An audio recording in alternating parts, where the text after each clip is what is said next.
किसाखानी बाज़ार में sir fruit चाट sir, ये तो सर्दी में ज़्यादा लोग बेचते हैं, ज़्यादा लोग खाते हैं। इसकी सीज़न सिर्फ सर्दी में होता है, गर्मी में ये लोग नहीं खाता। और इसकी सीज़न सिर्फ सर्दी में आते हैं और लोग बड़े शौक से खाते हैं। इसमें बनाने हैं सेब है और अमरूद है, अनार भी आते हैं, स्ट्रॉबेरी भी आते हैं। जब मौसम में जब ताज़ा फल आते हैं तो वो भी लोग डालते हैं। इसमें सर करीब भी है, दूध भी डालते हैं जब बनाते हैं। इसकी वजह से डिस्प्ले में भी खजूर भी आता है, अशरफी भी आता है। एक प्लेट हम 100 का भी बेचते हैं, 150 का भी बेचते हैं। पार्सल है, पार्सल 200 वाला भी है, 400 वाला भी है, 100 वाला भी है।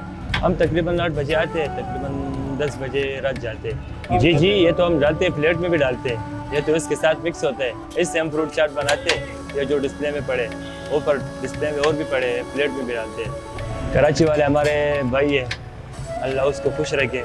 और इधर आते हैं, पेशावर वाले लोग इसके बड़ी इज्जत करते हैं। और कराची वाले लोग तो ये फ्रूट चाट पसंद करते हैं, बड़े शौक से खाते हैं। और कराची वालों को हमारी ये पैगाम है कि आप भी आ जाए, इधर पेशावर की टूर करें और ख़ास कर किसाखानी बाज़ार में इधर आ जाए और किसाखानी की जो खुद की जा रहे उसकी आप पेश नज़र करें।